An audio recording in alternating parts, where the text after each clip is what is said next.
Good morning students.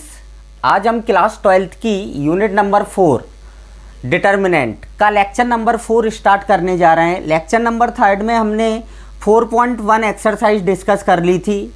Lecture number 4 हम सारणिकों के गुणधर्म से स्टार्ट करेंगे। सारणिकों का गुणधर्म ये आपका बहुत ही मोस्ट पार्ट है, क्योंकि 4.2 एक्सरसाइज के जो क्वेश्चंस हैं वो गुणधर्म पर आधारित हैं और 4.2 एक्सरसाइज से हमेशा आपके एग्जाम में क्वेश्चन पुटअप होता है। तो ध्यान से देखेंगे सारणिकों का गुणधर्म।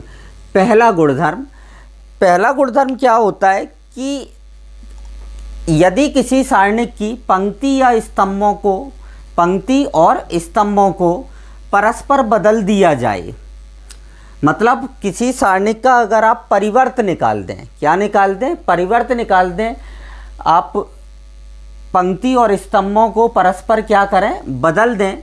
तो बदलने के बाद जो सारणिक आएगा उसका मान और जो मूल सारणिक होगा उसका मान समान होगा। हम इसको ऐसे भी बोल सकते हैं, यदि किसी सारणिक की पंक्ति या स्तंभों को परस्पर बदल दिया जाए तो उसके मान में किसी भी प्रकार का परिवर्तन नहीं होता है। अब ध्यान से देखेंगे, मैं यहाँ पर आपको समझा रहा हूँ। जैसे एक सारणिक है आपके पास डेल्टा बराबर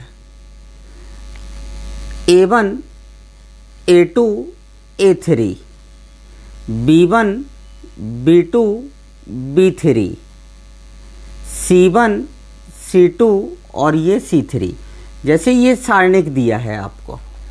अब मैंने इसका परिवर्त निकाल दिया डेल्टा डैश मतलब रो और कॉलम को क्या कर दिया आपने? इंटरचेंज कर दिया। रो और कॉलम को आपस में क्या कर दिया? इंटरचेंज कर दिया। सो आपके पास सारणिक क्या आएगा? A1 A2 A3 B1 B2 B3 और C1 C2 C3। तो इस सारणिक का मान और इस सारणिक का मान बराबर होगा, मतलब डेल्टा इक्वल टू क्या होगा? आपका डेल्टा डैश होगा। ये प्रॉपर्टी फर्स्ट है आपकी। भाषा में आप लोग कैसे लिख लेंगे? यदि किसी सारणिक की पंक्ति और स्तंभों को परस्पर बदल दिया जाए तो सारणिक के मान में किसी भी प्रकार का कोई परिवर्तन नहीं होता है, मतलब सारणिक का मान समान रहता है। अब दूसरी प्रॉपर्टी आती है आपकी कि यदि किसी सारणिक की दो पंक्तियों या दो स्तंभों, ध्यान से सुनना है, यदि किसी सारणिक की दो पंक्तियों या दो स्तंभों, पंक्ति को पंक्ति से और स्तंभ को स्तंभ से बदल दिया जाए तो सारणिक के मान का चिन्ह परिवर्तित हो जाता है या चिन्ह विलोम हो जाता है या चिन्ह बदल जाता है। प्लस से माइनस हो जाएगा, माइनस से प्लस हो जाएगा। लेकिन इसमें क्या था? आपका पंक्ति और स्तंभों को परस्पर बदल रहे थे। आप पंक्तियों को तो स्तंभ बना रहे थे और स्तंभ को पंक्ति में बना रहे थे, तो सारणिक के मान में कोई परिवर्तन नहीं हुआ। परंतु इसमें क्या होगा? इसमें किन्हीं भी दो पंक्तियों या किन्हीं भी दो स्तंभों को परस्पर बदल दिया जाए तो सारणिक का मान का चिन्ह बदल जाता है। सारणिक के मान का क्या चिन्ह बदल जाता है? अगर धनात्मक है तो ऋणात्मक हो जाएगा और ऋणात्मक है तो धनात्मक हो जाएगा। जैसे मैं आपको इसी डेल्टा इक्वल टू मैंने यहाँ पर एक सारणिक लिख रखा है। अब मैं आपको बताता हूँ। जैसे मैंने चेंज कर दिया R1 और R2 को इंटरचेंज कर दिया। R1 और R2 को क्या कर दिया? इंटरचेंज। R1 की जगह R2 और R2 की जगह R1।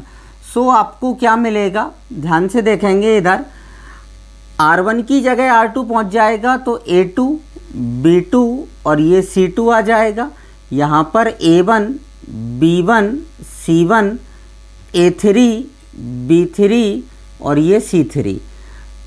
तो इस सारणिक का चिन्ह बदल जाएगा, ये माइनस का हो जाएगा।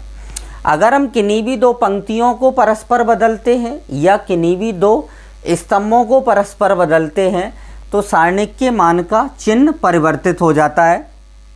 अब जैसे ही मैं यहाँ पर भी अगर चेंज करना चाहूँ कि C1 और C2 को आपस में इंटरचेंज कर दिया, C1 और C2 को क्या किया, इंटरचेंज किया। जैसे आप C1 C2 को इंटरचेंज करेंगे तो एक बार चेंज किया था तो माइनस आ गया। अब आप अगर दोबारा से चेंज करते हैं तो वापस क्या हो जाएगा, प्लस। मतलब जितनी बार आप चेंज करेंगे उतनी ही बार चिन्ह में परिवर्तन होता जाएगा। जैसे मैंने C1 और C2 को इंटरचेंज किया तो C1 की जगह तो C2 आ जाएगा और C2 की जगह C1। सो यहाँ पर क्या आ जाएगा, B2 B1 B3।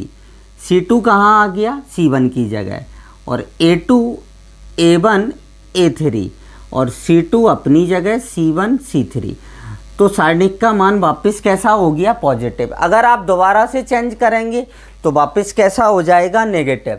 तो प्रॉपर्टी सेकंड क्या थी, यदि किसी सारणिक की किन्हीं भी दो पंक्तियों या किन्हीं भी दो स्तंभों को परस्पर बदल दिया जाता है, परस्पर इंटरचेंज कर दिया जाता है, तो सारणिक का मान का चिन्ह बदल जाता है, ऋणात्मक से धनात्मक हो जाएगा और धनात्मक से ऋणात्मक हो जाएगा। सो आप प्रॉपर्टी फर्स्ट और प्रॉपर्टी सेकंड लिख लें। मैंने इसीलिए इस टाइप से भी आपको बता दिया है कि क्वेश्चन में कैसे चेंज करना है। सो आप इनको नोट करें, देन प्रॉपर्टी थर्ड डिस्कस करते हैं।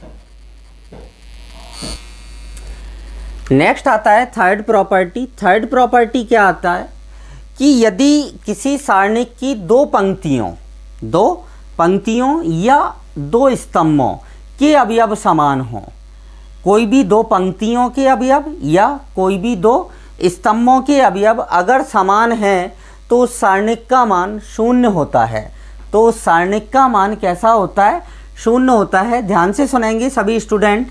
यदि किसी सारणिक की किन्हीं भी दो पंक्तियों या किन्हीं भी दो स्तंभों के सभी अवयव समान हों, सभी अवयव कैसे हों, समान हों, तो उस सारणिक का मान सदैव 0 होता है। जैसे डेल्टा बराबर, मैंने एक सारणिक लिखा है यहाँ पर A1 A2 A3, यहाँ भी लिख दिया A1 A2 A3 और यहाँ पर आ गया B1 B2 B3। सो आप देखें इसमें कि C1 बराबर C2 है, C1 बराबर क्या है, C2 है। दो पंक्तियों दो स्तंभों के अवयव कैसे हैं, समान हैं, इसीलिए डेल्टा बराबर क्या होगा, 0 होगा। मतलब सारणिक का मान क्या हो जाएगा, आपका 0 हो जाएगा। यदि किसी भी दो पंक्तियों या किसी भी दो स्तंभों के सभी अवयव कैसे हो जाएं, समान हो जाएं, तो सारणिक का मान कैसा होता है, शून्य होता है। फोर्थ नंबर प्रॉपर्टी आती है, ध्यान से सुनेंगे सभी स्टूडेंट। यदि किसी सारणिक की किसी भी एक पंक्ति या किसी भी एक स्तंभ के सभी अवयव शून्य हों, के सभी अवयव कैसे हों, शून्य हों, तो उस सारणिक का मान 0 होता है। तो उस सारणिक का मान क्या होता है, 0। ध्यान से सुनेंगे सभी स्टूडेंट। यदि किसी सारणिक की किसी भी पंक्ति या किसी भी स्तंभ के सभी अवयव कैसे हों, शून्य हों, तो सारणिक का मान शून्य होता है। जैसे डेल्टा बराबर, मैंने यहाँ पर एक सारणिक ले लिया 0 0 0, यह आ गया B1 B2 B3 C1 C2 C3। तो इसके C1 के सभी अवयव कैसे हैं, 0 हैं। C1 की जगह C2 के भी हो सकते हैं, C3 के भी हो सकते हैं, R1 के हो जाएं, R2 के हो जाएं या R3 के हो जाएं। मतलब किसी भी एक पंक्ति या किसी भी एक स्तंभ के सभी अवयव शून्य हों तो सारणिक का मान क्या होता है, शून्य होता है। तो सारणिक का मान क्या आता है, शून्य आता है। क्योंकि अगर आप C1 के सापेक्ष प्रसार करते हैं तो 0 इंटू फिर 0 आ जाएगा और यहाँ भी 0 आएगा। तो मतलब सारणिक का मान क्या आ जाएगा, 0 आ जाएगा। सो ये आपकी प्रॉपर्टी नंबर थर्ड और फोर्थ। प्रॉपर्टी नंबर 5 ध्यान से देखेंगे सभी स्टूडेंट। प्रॉपर्टी नंबर 5 जो होता है वो सारणिक और मैट्रिक्स में एक मेजर डिफरेंस होता है। सारणिक और मैट्रिक्स में मेजर डिफरेंस को शो करता है इसकी प्रॉपर्टी नंबर 5। हमने मैट्रिक्स में जब पढ़ा था कि मैट्रिक्स में अगर हम किसी अचर से गुणा करते हैं। मैंने आपको बताया था तब कि यदि हम किसी मैट्रिक्स को किसी अचर से गुणा करते हैं तो मैट्रिक्स के सभी अवयवों में गुणा होता है। तो मैट्रिक्स के सभी अवयवों में उस अचर से क्या हो जाता है, गुणा हो जाता है। या हम अगर मैट्रिक्स से कॉमन लेना चाहते हैं किसी भी एलिमेंट, किसी भी संख्या को, तो मैट्रिक्स के सभी अवयवों में से कॉमन आना चाहिए। परंतु सारणिक में ऐसा नहीं है। सारणिक में क्या होता है कि हम सारणिक की पर्टिकुलर किसी भी पंक्ति या किसी भी स्तंभ, पर्टिकुलर किसी भी पंक्ति या किसी भी स्तंभ में किसी संख्या से गुणा भी कर सकते हैं और किसी संख्या को हम कॉमन भी ले सकते हैं। जैसे मुझे ज़रूरत है कि भाई R1 में मल्टीप्लाई करना है, तो आप केवल और केवल R1 में ही मल्टीप्लाई करेंगे। आप R1 में से कॉमन भी ले सकते हैं, R1 में मल्टीप्लाई भी कर सकते हैं, ऐसे ही C1 में भी कर सकते हैं, C2, C3, R2, R3। मतलब पर्टिकुलर किसी भी रो या पर्टिकुलर किसी भी कॉलम में आप गुणा भी कर सकते हैं सारणिक में और उसमें से कॉमन भी ले सकते हैं। परंतु मैट्रिक्स में ऐसा संभव नहीं होता है। ये डिफरेंस होता है, सभी स्टूडेंट्स को ध्यान रखना है। मैट्रिक्स में हम गुणा करते हैं तो सभी अवयवों में गुणा होता है, परंतु सारणिक की पर्टिकुलर किसी भी पंक्ति या स्तंभ में गुणा भी कर सकते हैं और उसमें से कॉमन भी लिया जा सकता है। सो आप ध्यान से देखें कि जैसे मैंने किसी सारणिक में, जैसे कोई सारणिक आपके पास डेल्टा दिया गया है, क्या दिया गया है, डेल्टा, और मैंने इसके R1 में के से गुणा कर दिया, R1 में या R2 में या R3, C1, C2, C3 किसी में भी, मतलब किसी भी पंक्ति या किसी भी स्तंभ, एक स्तंभ में मैंने के से गुणा कर दिया। किससे गुणा कर दिया, के से। तो सारणिक का मान भी के गुना हो जाएगा। सारणिक का मान भी कितने गुना हो जाएगा, के गुना हो जाएगा। तो सभी स्टूडेंट ध्यान से देखेंगे, जैसे डेल्टा बराबर आपका है A1, A2, A3 और B1, B2, B3, C1, C2, C3, ये सारणिक है आपका। अब मैंने R1 में मल्टीप्लाई कर दिया के R1, के से मल्टीप्लाई कर दिया। अगर आप के से मल्टीप्लाई करेंगे तो आपका क्या आ जाएगा, के A1 आ जाएगा, के B1 आ जाएगा, के C1 आ जाएगा, यहाँ पर A2, B2, C2 और A3, B3 और C3। तो आपका जो मान होगा इस सारणिक का वो के डेल्टा हो जाएगा। अगर आप 2 से गुणा करेंगे तो 2 गुना हो जाएगा, 3 से गुणा करेंगे तो 3 गुना हो जाएगा। मतलब जिस कांस्टेंट से आप गुणा करेंगे उतने ही गुना आपका सारणिक का मान हो जाता है। अब यहीं पर मैं आपको एक मोस्ट पार्ट और बताता हूँ, ये सभी स्टूडेंट इसको नोट कर लें, ध्यान से देखेंगे सभी स्टूडेंट। जैसे डेल्टा बराबर, इसी प्रॉपर्टी का पार्ट है कि जैसे मैंने यहाँ पर लिख लिया 2, 4, 6, 8, 2, 4, 6, 8, क्लियर। अब मैं इसमें से भी 2 कॉमन ले सकता हूँ और इसमें से भी 2 कॉमन ले सकता हूँ। तो 2 बाहर आएगा और यहाँ भी क्या बाहर आएगा, 2 बाहर आएगा। तो ये क्या आ जाएगा, आपके पास डिटर्मिनेंट आ जाएगा 1, 2, 3 और ये 4 हो जाएगा। मतलब 2 स्क्वायर बाहर आएगा। कितना बाहर आएगा, 2 स्क्वायर, और ये आपका नया मैट्रिक्स आ जाएगा डेल्टा 1। तो वैसे ही हम जब भी किसी भी सारणिक में से सभी, मतलब प्रत्येक पंक्ति या प्रत्येक स्तंभ में से आप कॉमन लेंगे तो यहाँ पर बाहर उन संख्याओं का क्या होता जाएगा, मल्टीप्लाई होता जाएगा। इस टाइप का जैसे एक क्वेश्चन भी है, जैसे ये कोई आपका, यहाँ पर मैं आपको बता रहा हूँ, जैसे माना डेल्टा 2 क्रॉस 2 ऑर्डर का मैट्रिक्स है। कितने ऑर्डर का है, 2 क्रॉस 2 ऑर्डर का मैट्रिक्स है। अब मैंने यहाँ पर 2 डेल्टा की वैल्यू निकाली, 2 डेल्टा सारणिक में किया। किस में किया, सारणिक में। तो यहाँ पर 2 स्क्वायर सारणिक डेल्टा आ जाएगा इस टाइप से। या इसको हम माना ए कोई मैट्रिक्स ले लेते हैं, तो यहाँ पर A का मान निकाला, तो जब आप बाहर निकालेंगे 2 को, इससे 2 को बाहर निकालेंगे तो जितनी कोटि होगी उतनी पावर हो जाएगी। अगर यहाँ 3 कोटि होती तो 2 की पावर क्या हो जाता 3। इस कंसेप्ट पर आपके जेई मेंस में क्वेश्चन पुटअप हो जाता है। जैसे 2 कोटि का है, 2 से मल्टीप्लाई हो रहा है, किसमें ए में मल्टीप्लाई हो रहा है। ए मैट्रिक्स है आपका, ए कोई क्या है मैट्रिक्स है, और इसमें मैंने 2 से मल्टीप्लाई करके इसको सारणिक बनाया, तो इसका जो मान होगा वो 4 इंटू सारणिक ए के, मतलब सारणिक ए के मान का कितने गुना होगा 4 गुना होगा। कितने गुना होगा 4 गुना। सो आप इसको नोट कर लें। प्रॉपर्टी 5 कंप्लीट होती है। देन हम नेक्स्ट प्रॉपर्टी 6 डिस्कस करते हैं। प्रॉपर्टी 6, यदि किसी सारणिक की किसी भी पंक्ति या स्तंभ, जैसे A1 plus alpha, A2 plus beta plus A3 plus gamma, और यहाँ पर है B1 B2 B3 C1 C2 C3। ध्यान से सुनेंगे।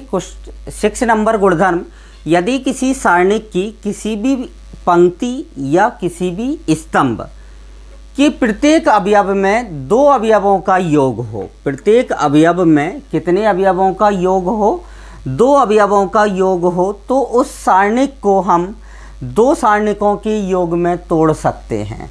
तो उस सारणिक को हम 2 सारणिकों के योग में तोड़ा जा सकता है। जैसे डेल्टा बराबर A1 A2 A3 अलग करेंगे, B1 B2 B3 C1 C2 C3, और यहाँ पर प्लस में आ जाएगा alpha beta gamma B1 B2 B3 और C1 C2 C3।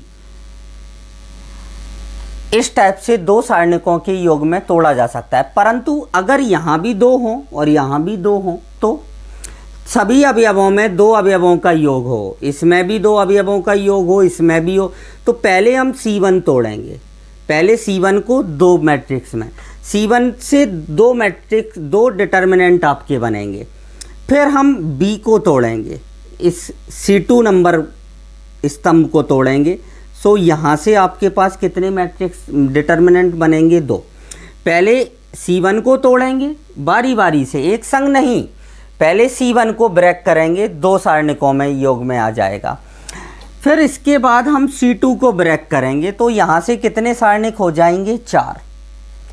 फिर C2 ब्रेक होने के बाद फिर हम C3 को ब्रेक करेंगे, तो यहाँ से कितने 2, यहाँ से 2, यहाँ से 2, 2 और 2, मतलब टोटल अगर प्रत्येक अवयव में 2 अवयवों का योग हो तो टोटल कितने सारणिक सारणिकों का के रूप में तोड़ेंगे 8 सारणिकों के। कितने सारणिकों के 8। सो ये प्रॉपर्टी भी मोस्ट है आपकी, इस पर आपका क्वेश्चन भी है। अब प्रॉपर्टी नंबर 7 ध्यान से देखेंगे। जैसे डेल्टा बराबर एक सारणिक मैंने ले लिया आपके सामने A1 A2 A3 B1 B2 B3 C1 C2 C3।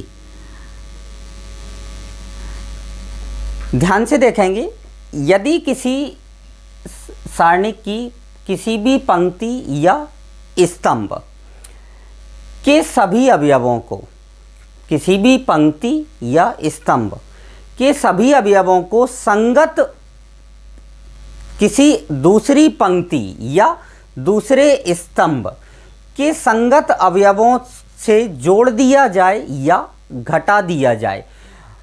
ध्यान से सुनेंगे, किसी भी पंक्ति या किसी भी स्तंभ के अवयवों को अन्य दूसरी पंक्ति या स्तंभ के संगत अवयवों से जोड़ दिया जाए या घटा दिया जाए, तो सारणिक के मान में किसी भी प्रकार का परिवर्तन नहीं होता है। तो सारणिक के मान में किसी भी प्रकार का परिवर्तन नहीं होता है। जैसे मैंने यहाँ पर चेंज किया कि R1 को बदल दिया, R1 में मैंने R1 और R2, R1 के साथ किसको जोड़ दिया, R2 को जोड़ दिया, और लिखा किसकी जगह, R1 की जगह। सो अगर आप जोड़ते हैं R1 और R2 के एलिमेंट को जोड़ते हैं तो A1 प्लस A2 हो जाएगा, B1 प्लस B2 हो जाएगा, C1 प्लस C2 हो जाएगा, ये A2 आ जाएगा, B2 C2, A3 B3 और ये C3। तो सारणिक के मान में किसी भी प्रकार का परिवर्तन नहीं होगा, मतलब डेल्टा बराबर क्या होगा, डेल्टा 1। ऐसा आप स्तंभ में भी कर सकते हैं। C1 के साथ C1, C2 और C3 तीनों को जोड़ दें आप, मतलब किसी भी प्रकार अगर आप संगत अवयवों से जोड़ रहे हैं या घटा रहे हैं तो सारणिक के मान में किसी भी प्रकार का परिवर्तन नहीं होता है। अब यहीं पर मैं आपको प्रॉपर्टी नेक्स्ट 8 नंबर प्रॉपर्टी बता रहा हूँ, ध्यान से देखेंगे सभी स्टूडेंट। प्रॉपर्टी नंबर 8, मैंने आपको जब मैट्रिक्स पढ़ाया था तब मैंने त्रिभुजाकार मैट्रिक्स बताए थे।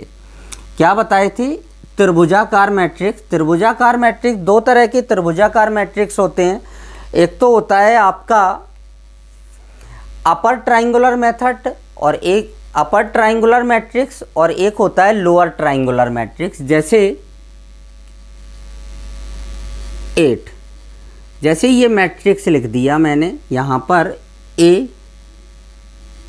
A1 B1 C1, 0 यहाँ पर B2 और ये C2, 0 0 और यहाँ पर लिख दिया C3। जैसे ये कोई आपका मैट्रिक्स है, स्क्वायर मैट्रिक्स है, और ये कैसा मैट्रिक्स है, अपर ट्राइंगुलर मैट्रिक्स है। मतलब कोई भी त्रिभुजाकार मैट्रिक्स हो, चाहे वो लोअर हो चाहे वो अपर हो, अगर हम इसी का सारणिक का मान निकालते हैं, इसके सारणिक का मान निकालते हैं, सारणिक A का मान निकालते हैं, सो आपको याद रखना है इसके जो मुख्य विकर्ण के अवयव हैं उनका गुणा आता है। इसके सारणिक का जो मान आएगा वो मुख्य विकर्ण के अवयवों का क्या आएगा, गुणा आएगा, चाहे वो निचला त्रिभुजाकार हो चाहे वो ऊपरी त्रिभुजाकार हो। जैसे हम अगर प्रसार करें, इसमें C1 के सापेक्ष प्रसार करते हैं तो ध्यान से देखना, पहली पंक्ति पहले स्तंभ को बंद कर लेंगे, B2 का मल्टीप्लाई हो जाएगा C3 में -0, सो आपका क्या आ जाएगा, A1 B2 और C3। मतलब किसी भी त्रिभुजाकार मैट्रिक्स के हम सारणिक का मान ज्ञात करते हैं तो सारणिक का मान उसके मुख्य विकर्ण के अवयवों का गुणा होता है, गुणनफल होता है। सारणिक का मान मुख्य विकर्ण के अवयवों का क्या होता है, गुणनफल होता है। सो आज हमने मैट्रिक्स डिटर्मिनेंट की प्रॉपर्टीज़, गुणधर्म के बारे में, गुणधर्म पढ़ लिए हैं, 8 गुणधर्म थे। अब हम अपने नेक्स्ट वीडियो में सारणिक की कुछ संक्रियाओं के बारे में, ऑपरेशंस होते हैं सारणिक के, उनके बारे में डिस्कस करेंगे। सो आज के लिए इतना ही, थैंक यू।